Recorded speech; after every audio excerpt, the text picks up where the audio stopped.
In the second part of the class, I'm going to go through 5 examples, each corresponding to one of the study designs we discussed in the first part of the class. For the example of a randomized controlled trial, I'm going to talk about the HibVac study, which compared 2 vaccines for Haemophilus influenza type B and used a non-inferiority study design. I assisted with carrying out the Alaska portion of that study, which enrolled infants receiving care on the ANMC campus from South Central Foundation. For an example of a cohort study, I'm going to tell you about the 40-year follow-up of the hepatitis B demonstration project, which we called VaxDemo.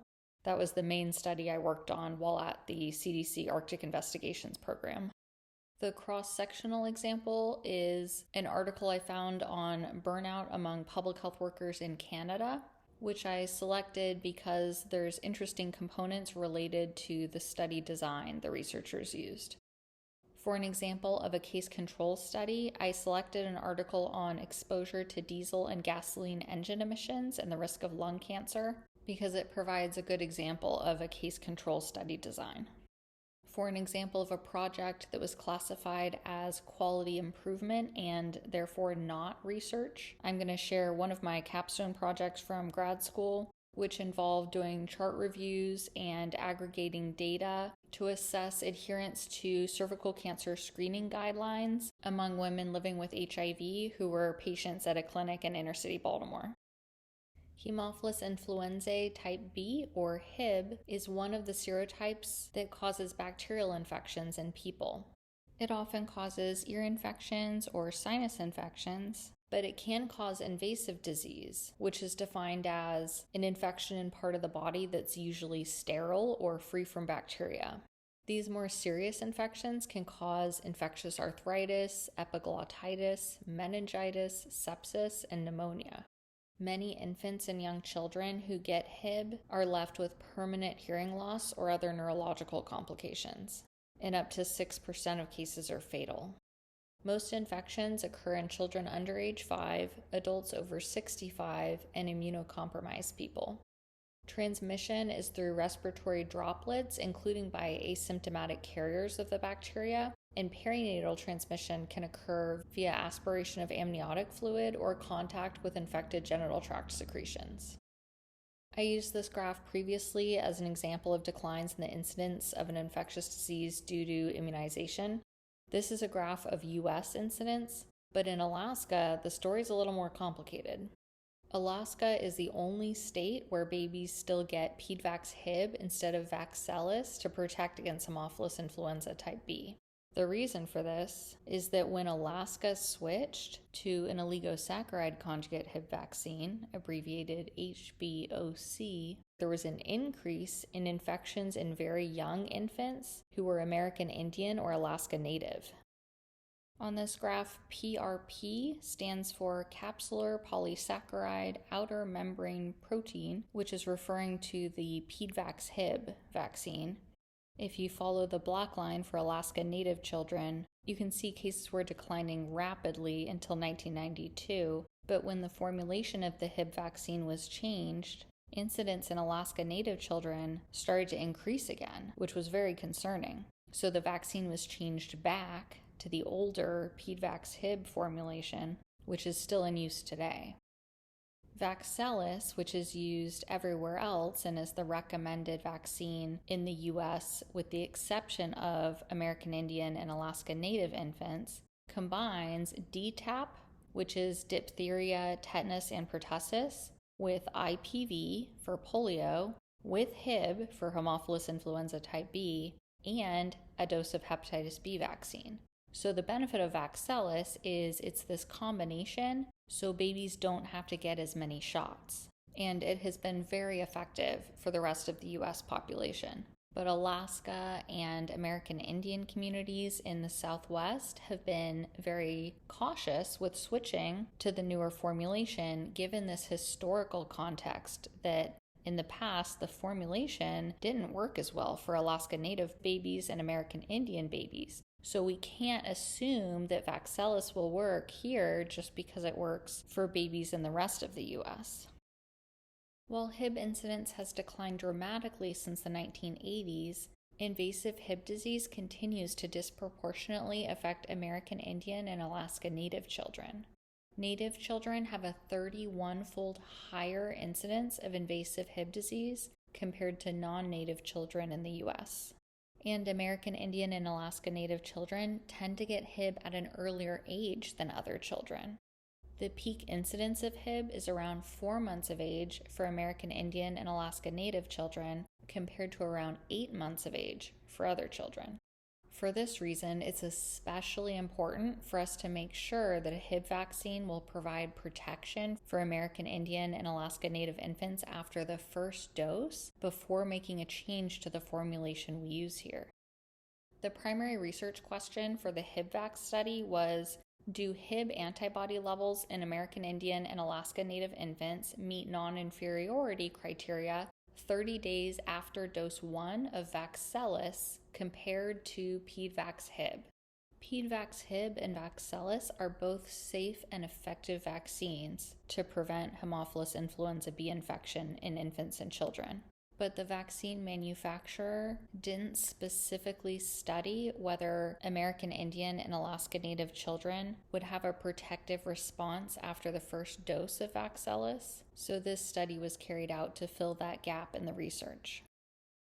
At 5 health centers in the Southwest that serve American Indian populations, and here on the ANMC campus, when a pediatrician or a primary care provider identified an infant that was qualified to participate in this study because they were healthy and were born full term, the parents or guardian were given information so they could choose if they wanted to participate in the study. If they decided to participate at the first visit, more information and details were provided about the study, and a formal consent process was completed, in addition to a chart review to make sure that the baby and mother didn't have any medical conditions that were exclusion criteria for this study. For example, babies known to have an immune system problem were excluded because we wouldn't expect them to respond as effectively to the vaccine as babies with a healthy immune system. We then used randomization software within REDCap to randomly assign each infant to either the treatment or control group. So this study did use randomization, although it was not blinded. We would let the parent or guardian know which formulation of the vaccine their child would be receiving. Before we gave the first vaccine, we would draw the baby's blood to get a baseline, and then 3 more times during the study, we would do blood draws to assess the baby's vaccine response. At each of the 5 study visits, we would also ask about any adverse reactions or new health conditions and document them just in case they may be related to the vaccine. 3 out of the 5 visits were paired with normal well baby visits, which helped make it more convenient for the parents to participate, so they didn't have to make an extra trip just for the study. And we gave the baby the normal routine vaccinations at the same time during the study visits. We would give the study vaccine on the right leg, and the medical assistant would give other vaccines on the other side, but at the same time. And that way, if there was an allergic reaction at the injection site, we would know which leg it was that was the study vaccine. And we would monitor them after giving each study vaccine, even though these are both fully licensed vaccines, just to be totally sure that there was no injection site reaction or other allergic reaction. 333 babies were enrolled across the 5 sites. This study is using a non-inferiority design, so when they analyze the data, they're comparing the 2 groups to see whether Vaxcelis was no worse than PEDVax Hib. If this study demonstrates that Vaxcelis is non-inferior to PEDVax Hib in American Indian and Alaska Native infants, it's possible it may lead the state of Alaska and tribal health organizations to switch to Vaxcelis like most of the rest of the country, which would mean less shots for Alaska Native and American Indian babies in the future. We brought the blood specimens back to the lab at the CDC Arctic Investigations Program, and anti-Hib IgG antibody levels were measured using an ELISA assay. Then geometric mean concentrations were assessed using constrained longitudinal analysis. The primary outcome of the study was a comparison of anti-Hib IgG geometric mean concentration 30 days after dose 1. Because remember, it's the response to that first dose that's especially important for American Indian and Alaska Native infants.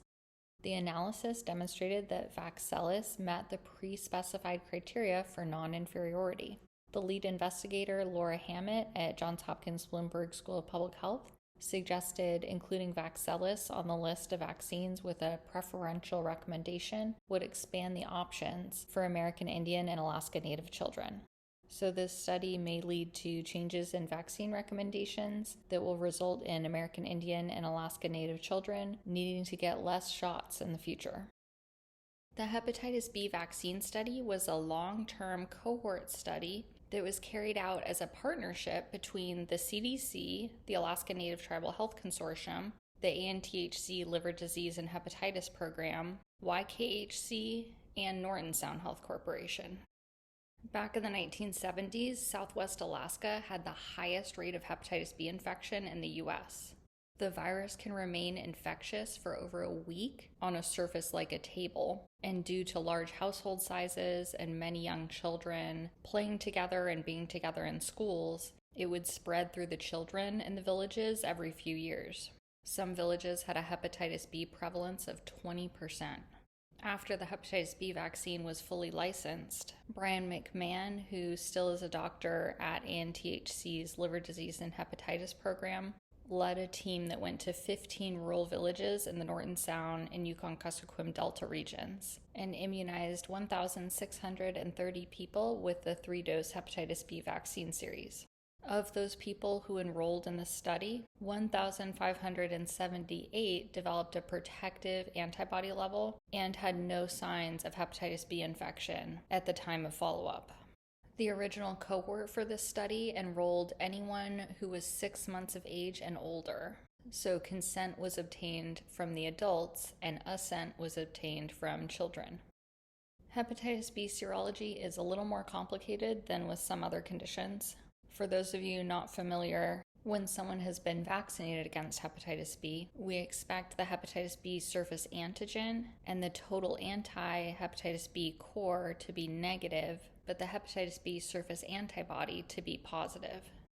When blood specimens were tested for this study, both in the original study and throughout the follow-ups over the 40 years, which occurred every 5 to 10 years in different parts of the study, we were also testing for signs of acute hepatitis B infection or chronic hepatitis B infection, in addition to checking if people still had a protective level of anti-hepatitis B surface antibody from the vaccine series they got at the beginning of the study. During the first phase of the 35-year follow-up of this cohort study, individuals whose antibody level had dropped below 10, which is considered the cutoff for protection against hepatitis B infection, were offered a booster dose of the hepatitis B vaccine. And 77% of the people who got a booster demonstrated an increase in their antibody level above 10 30 days later. This indicates that if they were exposed to the real virus, they would have been able to effectively mount an immune response. So the researchers concluded that the vast majority of people don't need booster shots of hepatitis B vaccine, even over 35 years. This was an important finding because, as some of you may know who work in healthcare, a lot of hospitals and schools and other organizations require employees to get booster doses of hepatitis B if their antibody level has fallen below 10, but this study demonstrates that that likely isn't necessary.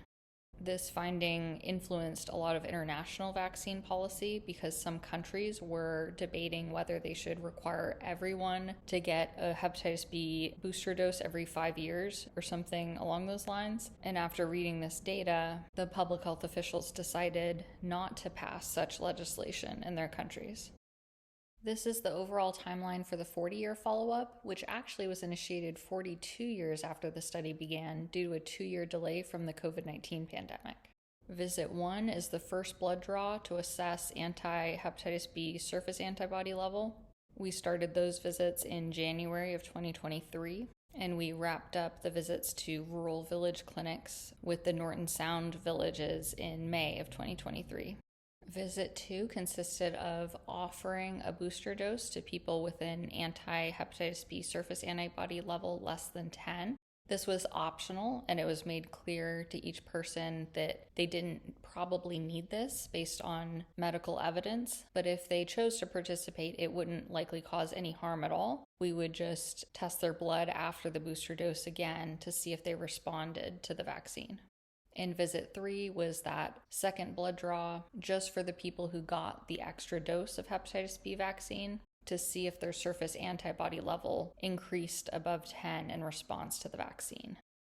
Anchorage, Wasilla, and Bethel weren't in the original study, but after 40 years, many people had moved around and a lot more people had left the rural villages on the West Coast and moved to more urban areas. I put together this slide when I was doing a presentation on the progress of the study. On the perimeter where it says eligible participants, those had been whittled down from really, really big lists because we had all of the people who enrolled back in 1981 on the list still, unless they had gotten additional hepatitis B doses. For example, someone became ineligible if they worked at a school or a hospital or a prison and their employer gave them an extra dose that was not part of the study. And people would have become ineligible if they got infected with hepatitis B also. For the 35-year follow-up of this study, they were able to recruit 320 of 712 potential participants for a recruitment rate of 44%, which is pretty good after 35 years. And for the 40-year, we did similarly. We got 41% recruitment of 478 potential participants. People in the office were really surprised by how many people in Anchorage I was able to find. The lead statistician at the Arctic Investigations Program had predicted 29 Anchorage participants, because remember, Anchorage was not even in the original study back in 1981, so anyone in Anchorage moved since then. I made this slide to help explain where all those extra Anchorage people came from. Shortly before I was hired, there was a nurse named Gail who started doing chart reviews before I even got there, and she identified 34 people with Anchorage addresses. So she made a list of those people who likely were in Anchorage rather than the village where we thought they were going to be. And then I added 48 more people, in part from chart reviews, but mostly from talking to the people, because I had to call all the people multiple times to make sure they were going to be in the village when we were visiting. And if people weren't, for example, if people were going to be hunting, so they weren't at their village during the week when we were going to visit, I would ask them if they ever came to Anchorage, and almost everyone does. So a lot of people would say, sure, I'm planning to come to Anchorage, in a couple months, and I would set up a time for them to come see me when they were in town. That way, some of the people who had been in the study for more than 40 years were still able to participate, even if they weren't in town during the time when we traveled out to the village. On the right, I put Anchorage in quotation marks, because these are people who were seen in Anchorage when I did their blood draw, but a fair number of the people actually lived elsewhere, including out of state. In addition to the number of people who had moved to Anchorage, another thing that was surprising during the 40-year follow-up was the number of people who are now experiencing homelessness. 14% of the participants who were eligible for the 40-year follow-up were confirmed to be homeless if I saw them in Anchorage and they told me they were currently experiencing homelessness, or if they weren't able to meet up with me to participate, but I saw, for example, their address was listed as a homeless shelter. I put them into that category because I have a reasonable suspicion that they are currently experiencing homelessness based on their contact information. People currently residing in Anchorage or the Valley had a really long window to participate because I didn't make people schedule appointments, really. I realized that wasn't going to work for this population. So I would call people, check in with them, and try to work out with them when they could get in. But I kept it really flexible and open to try to get as many people to participate as possible. But with the village visits, we were on a pretty tight timeline at times.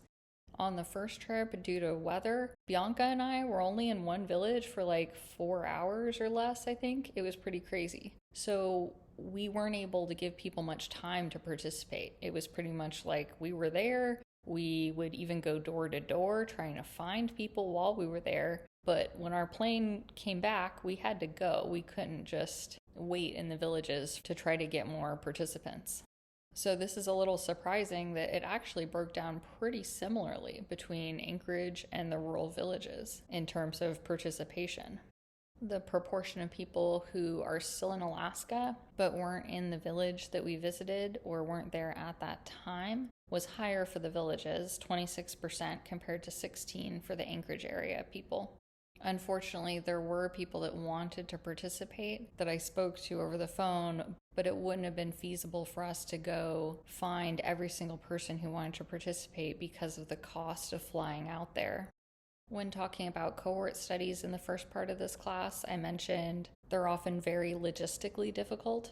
And let me tell you, trying to track people down after more than 40 years is really, really hard. Now everyone has cell phones, but people switch phones really often, and some people still don't have phones, and people move. And some of the people were children back in 1981 who were participants in the study. So they got married and their names changed, and some people joined the military and moved. If I made a pie chart of how I spent my time on this study doing the legwork of carrying it out, the greatest proportion of my time was definitely spent on updating contact information on the lists of participants and trying to figure out where people actually were. That was a lot of time and a lot of work. It's important when you're doing a study like this to try to understand why people are dropping out or why people didn't participate who chose not to participate. So I always took notes when I was on the phone with people or took notes when I encountered people out in the villages and they explained to me why they didn't want to participate. And these were just a few examples that I felt were representative of the most common reasons from the people I spoke to for the 40-year follow-up who chose not to participate. And I shared this with the leadership when I was doing the presentation on the progress of this study to let them know also what people were telling me about why they didn't want to participate. We did the village trips in the middle of the winter, so for elderly people, it was understandably dangerous for them to get to a lot of these clinics. There were also people with medical conditions such as anemia that were very reasonable reasons that they did not want to participate anymore. There was also some distrust of public health and, surprisingly to me, the tribal health organizations as well, following the COVID-19 pandemic. And there were also some people who were angry because they were children in 1981 and they didn't consent personally. One of their parents consented, but some of the people who were children back then and are now all grown up felt that they were being used by the government because they didn't know what this study was all about.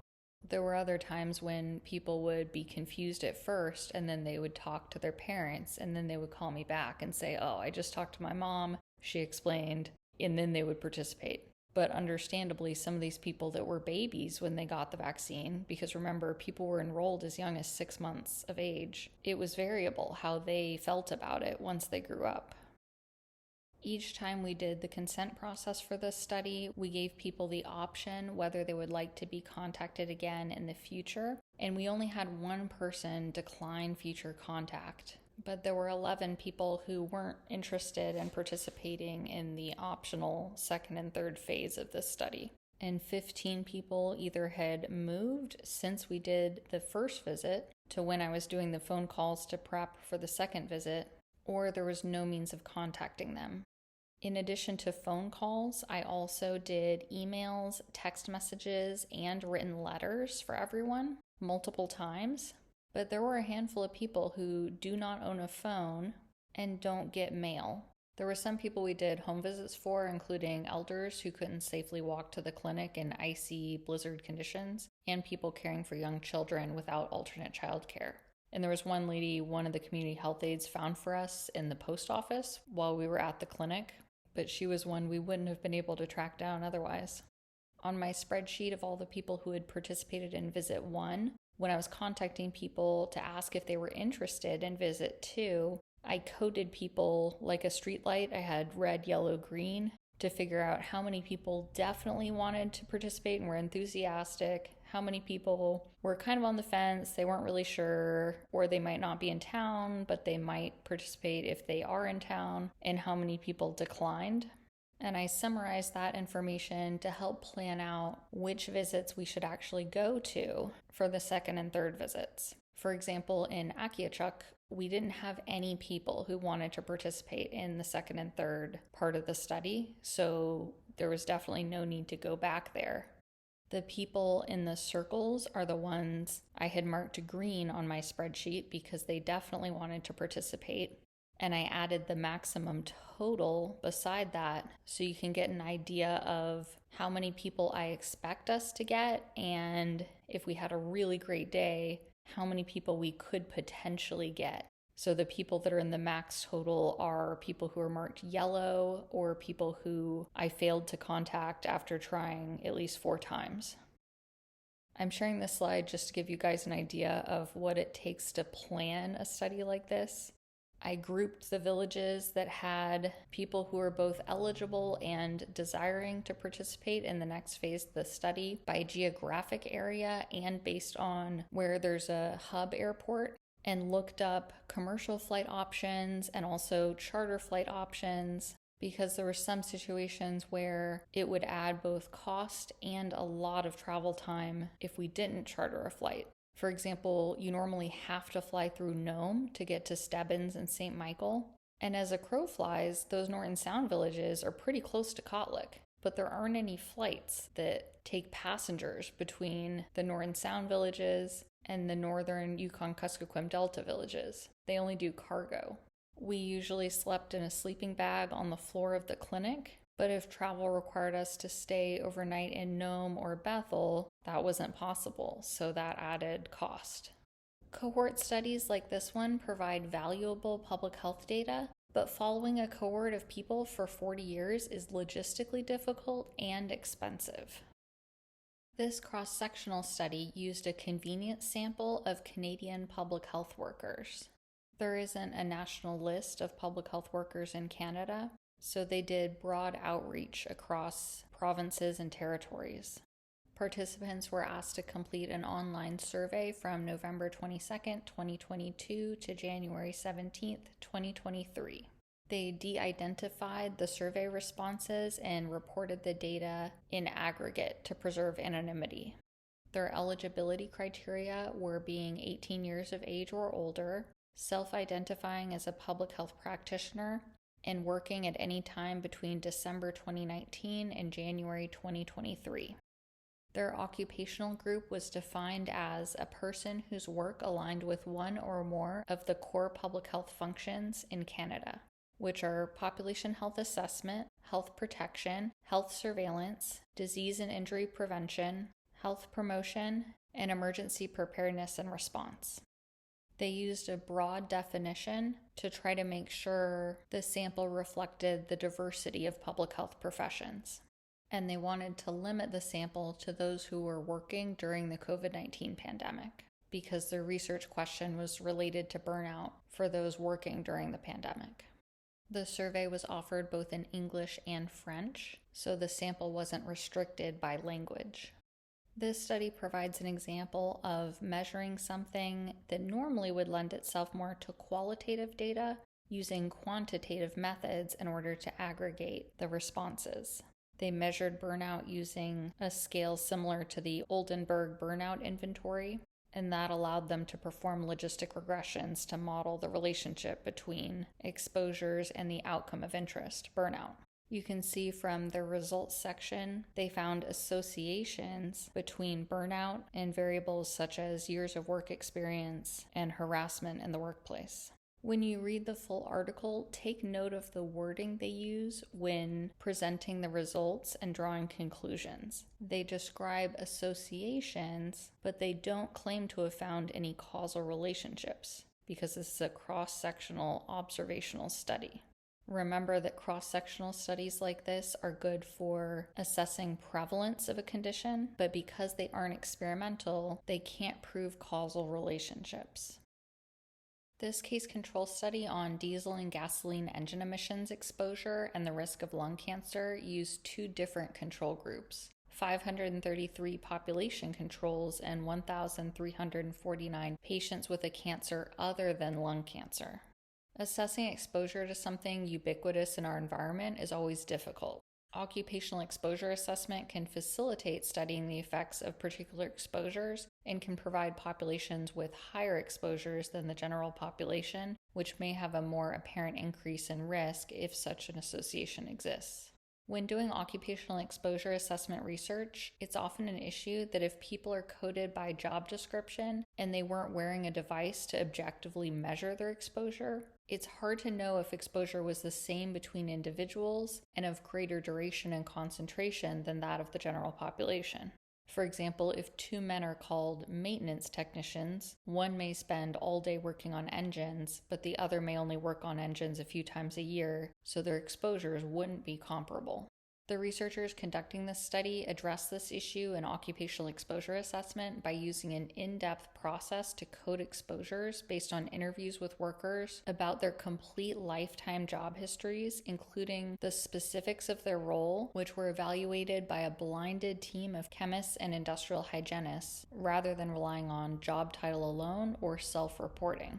They included men from many different occupations to mitigate the risk of confounding by an exposure specific to one occupation. Another challenge the researchers faced was how to control for confounding from cigarette smoking and other occupational exposures known to cause cancer, such as asbestos and silica, which are common for workers exposed to engine emissions. This was a large case control study, yet some of their analyses were underpowered. For example, the authors pointed out that few lung cancer cases were non-smokers. They found exposure to gasoline engine emissions was not associated with an increased risk of lung cancer, but the authors noted leaded gasoline was the primary fuel based on the era of these men's exposures, so this may not be generalizable to unleaded gasoline exposure in the present day. Exposure to diesel engine emissions was associated with an increased risk of lung cancer, but many of the odds ratios were of borderline statistical significance for diesel-exposed groups. Most of the 95% confidence intervals included 1, the null value. In Table 5 from the article, the left column is the cases, followed by the controls, and they adjusted for age, family income, ethnicity, smoking, and occupational exposure to asbestos or silica. The odds ratio for workers exposed to diesel only was 1.5, with a 95% confidence interval of 0.9 to 2.5, using the cancer-free population controls and non-lung cancer control groups combined. The workers with high concentration diesel exposure had an odds ratio of 2.8, with a 95% confidence interval of 1 to 8, using the population controls, and an odds ratio of 1.7 with a 95% confidence interval of 0.9 to 3.3 using the cancer controls. They found the highest odds ratio among diesel-exposed workers for squamous cell carcinoma at 1.5 with a 95% confidence interval of 0.9 to 2.4. But again, the confidence interval for this odds ratio includes 1. This article demonstrates some of the challenges with population-based case control studies, because even though the researchers were very thorough in their design, it still was difficult for them to adequately power the study for all groups and demonstrate statistical significance. When talking about research study designs, I also wanted to bring up incentives for research study participants. There's a lot of literature on this topic, and most studies have shown that financial recruitment incentives for lower risk clinical trials are ethical, but determining the amount for cash incentives or value for non-cash incentives can be tricky. Institutional review boards are ultimately responsible for complying with the Federal Code of Regulations, so IRBs review and approve proposed incentives for studies, and some IRBs provide guidelines for researchers. To comply with the federal regulations, any incentives given to research study participants need to avoid undue influence as to not interfere with the individual's ability to give voluntary informed consent to participate in the research study. What's appropriate needs to be evaluated contextually, so the regulations don't provide specific examples or rules for how to determine the value of recruitment incentives. Everyone who participates equally in a study needs to be compensated equally. IRBs also need to consider applicable state or local laws when deciding whether to permit plans for incentives for research study participants proposed by investigators. Research has shown that monetary incentives are usually more effective than non-monetary incentives, but counterintuitively, guaranteed incentives were found to be equally effective compared to lottery-based incentives. So you could set up an incentive plan where study participants may get nothing or they may get an incentive for participation. Immediate incentives are generally more effective than those paid out in the future, so it's helpful if participants can be given their incentive at the time of research study participation. The paragraph on the lower left, I cut and paste from the UAA IRB's website on their frequently asked questions page. So they do assess whether the incentives may provide undue influence and are distributed in a way compliant with the principle of justice, but it sounds like they don't provide a more in-depth review. On the right are a list of some things to consider if you're planning incentives for research study participants. In the hepatitis B vaccine study, we gave participants a $35 Visa card at each study visit. So if someone participated in the 40-year follow-up and their antibody level was low at the first visit and they chose to participate in the second and third visits, they would have gotten 3 $35 gift cards. One of the other studies I helped implement for the Arctic Investigations Program was the 10-year follow-up of the HPV vaccine. That was another long-term cohort study that initially enrolled girls that were about age 12 when the Gardasil vaccine was new. So that cohort is now 20 to 22 years old or so. So I was trying to recruit them to continue to participate in the study. And if they agreed to a blood draw, I would go through the whole consent process again because they're now legally adults, but they were minors at the last follow-up of the study. We were only offering a $25 gift card for that study, and that was probably too low. It was really a hard sell when I was trying to contact these young women and asking if I could draw their blood for $25. A lot of people were like, no. And I noticed a clear pattern. A lot of the people in that cohort who did come in to participate were either working in the healthcare field, or they were very interested in healthcare or public health, or they were going to school for public health. So people were clearly not motivated at all by the $25. And I was struggling with recruitment for that one. I set up an automated text messaging system and automated emails, which was a big project, but I knew that that age group was more likely to respond to a text rather than a voice phone call. And written letters were very unsuccessful with that age group, especially because a lot of people had left their parents' house, whether they were at trade school or college or working elsewhere. So that's an example where a higher incentive or perhaps a different incentive would have been more effective for recruitment. For an example of a non-research project, this was one of my capstones from grad school. A quick disclaimer, this is based on clinical guidelines and data from 2013 and 2014, so it's a bit dated from a clinical perspective.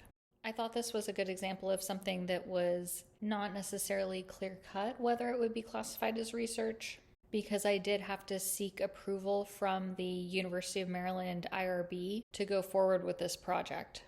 In 2013, HIV-positive women accounted for 70% of cervical cancer cases in the U.S., and the risk of acquiring HPV and developing cervical cancer is 5 to 6 times higher in women co-infected with HIV. In addition to having a higher incidence, disease progression is also much faster in women with HIV. So screening with pap smears and treatment with colposcopy and LEEP procedures to remove precancerous lesions on the cervix are especially important in women with HIV. JOCS Initiative was a project of the Institute of Human Virology at the University of Maryland School of Medicine. It aimed to integrate basic research, epidemiology, and clinical research in an effort to discover diagnostics and therapeutics and provide holistic HIV care in a safe environment that addresses stigma. For this project, I collected data on JOCS Initiative patients and analyzed it to determine if recommendations for cervical cancer screening were being met and explore possible solutions to improve patient care. All patients seen by JOCS Initiative were HIV positive, because remember, this was many years ago, back before the era of PrEP. These days, most HIV clinics have people at risk of acquiring HIV seen together with people who are HIV positive, but that didn't used to be the case more than a decade ago. The patient population seen by JOCS Initiative would be considered a vulnerable population, which is part of why I needed to go to the University of Maryland IRB to get permission to do chart reviews before I started this project, because I was given access to their electronic medical record and I went through active charts of current patients which had not been de-identified in order to pull the data I needed for this analysis. Before going to grad school, I had worked with homeless adults living with HIV in inner city Baltimore at a transitional and permanent housing nonprofit. So I knew the nurse manager at JOCS Initiative, but I wasn't a JOCS Initiative employee. So they needed to be especially cautious because I was coming in as an outsider into their clinic and then reviewing protected health information. I gathered data on 187 cervical cancer screening procedures, including age, race, the date the pap smear was done, the date the pap smear was initially scheduled, and the same for colposcopies. The racial breakdown of the patient population was similar to Baltimore City at that time, but it was a pretty young population. Nationally, the population of people with HIV is now aging quite a bit. I analyzed the data to see if demographics such as age or race were correlated with a delay from when the pap smear or colposcopy was scheduled to when it was actually performed, or if there were higher rates of procedures not being performed based on demographics.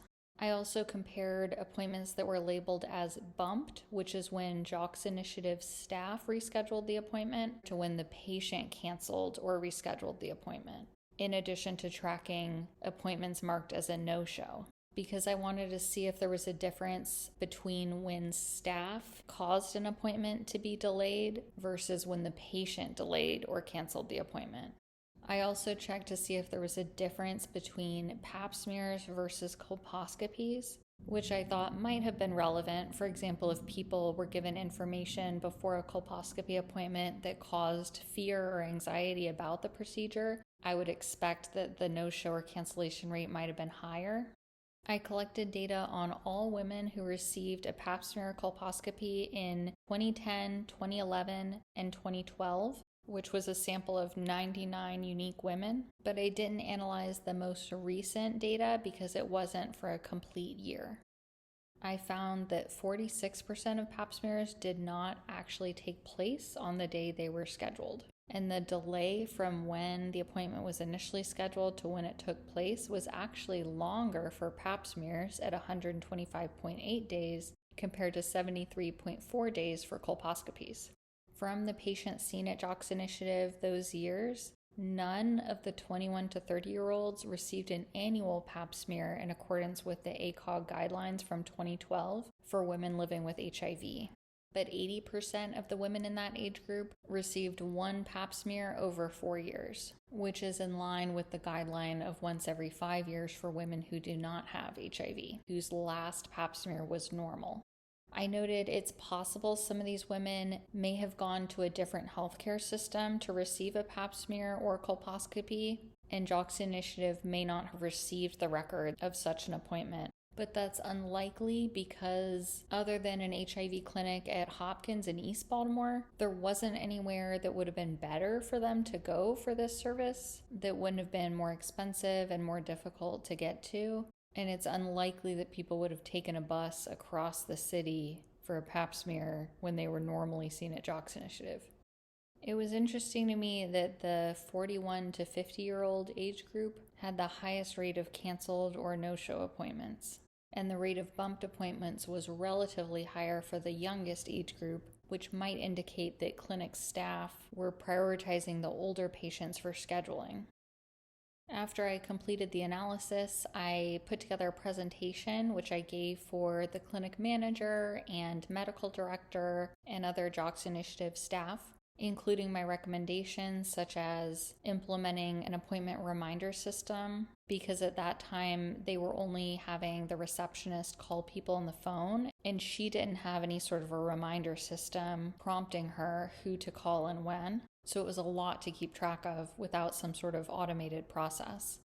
I also recommended adding a flag in the EHR, which many EHRs have the ability to do, to help the clinicians see when a patient was due for a pap smear based on the current clinical guidelines. Because I saw from these chart reviews that a lot of the time an order was placed, the doctor or nurse practitioner thought that it was going to happen, and they may not have realized that the appointment got canceled or rescheduled and hadn't actually occurred.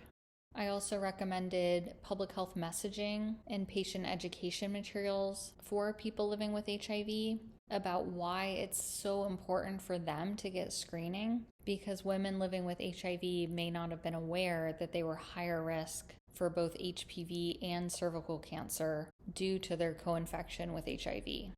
Another note about the era of this project: this cohort of women grew up before the HPV vaccines were invented, and in the pre-vaccine era, 2/3 of sexually active young women used to get HPV, and even more women with HIV get HPV.